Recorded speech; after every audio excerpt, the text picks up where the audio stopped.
তো রেডি আমার chilli prawn. উপর থেকে একটু তিল ছড়িয়ে দিলাম আর কি। কেমন ছিল? হে, গুড আফটারনুন এভরিওয়ান, কেমন আছে সবাই? আজকে বানাবো হচ্ছে চিলি প্রন। তো তার জন্য আমি নিয়েছি পেঁয়াজ, ধনেপাতা, রসুন, ক্যাপসিকাম, কাঁচা লঙ্কা, পেঁয়াজ কালি, এগুলোকে সব কেটে নেব আমি। আর যেটা দিয়ে বানাবো, আর অবশ্যই অবশ্যই চিংড়ি। তো সব আমি কেটে রেডি করে নিয়েছি। কি কি নিয়েছি? ধনেপাতা কুচি, ক্যাপসিকাম একটু পাতলা পাতলা করে কেটেছি, আপনারা মোটা করেও দিতে পারেন, পেঁয়াজকালি, রসুন কুচি, কাঁচা লঙ্কা, আর হচ্ছে গিয়ে পেঁয়াজগুলোকে একটু বড় বড় মানে টুকরো করে এই খোলাটাকে ছাড়িয়ে নিয়েছি আর কি।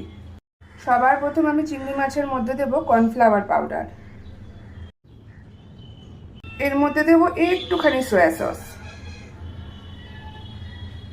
যেহেতু আমি সয়া সস দিলাম ওই জন্য আমি নুন অ্যাড করছি না। এটাতে আপনারা একটু ডিম দিতে পারেন, আমি ডিম দিলাম না। আমি জাস্ট এটা মেখে 10 মিনিট রেখে দেব, তারপরে ভেজে ফেলবো। সবার প্রথম কড়াইতে দেব সাদা তেল, আর 1 চামচ কর্নফ্লাওয়ার পাউডার অ্যাড করলাম কারণ পাতলা হয়ে গেছিল। এবার ঠিক আছে।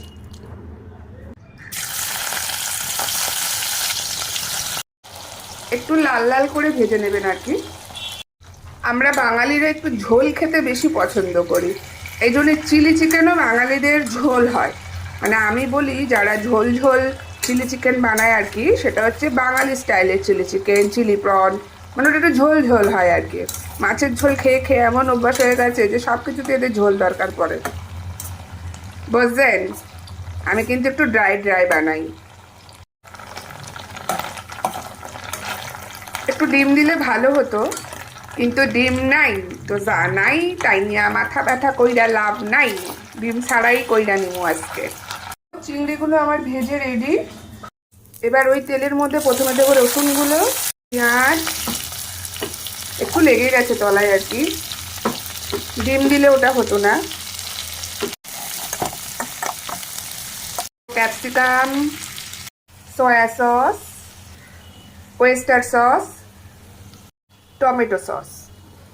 আমি এখনো নুন দিইনি, এবার আমি হালকা একটু নুন দেবো আর কি, খুব সামান্য।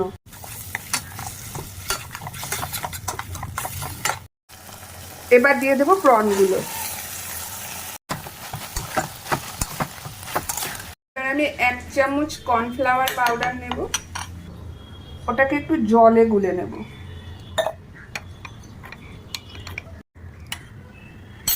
এবার এটা এর ভিতরে দিয়ে দেব। আমার ঠিক চিলি প্রন বলুন, চিলি চিকেন বলুন, এর মধ্যে ঝোল ঝোল ব্যাপারটা আমার একদম ভালো লাগে না, তাই আমি একটু ড্রাই ড্রাই বানাই। এরপর আমি এর মধ্যে দেব ধনেপাতা, কাঁচা লঙ্কা, পেঁয়াজ কালি। তো রেডি হয়ে গেছে আমার চিলি প্রন।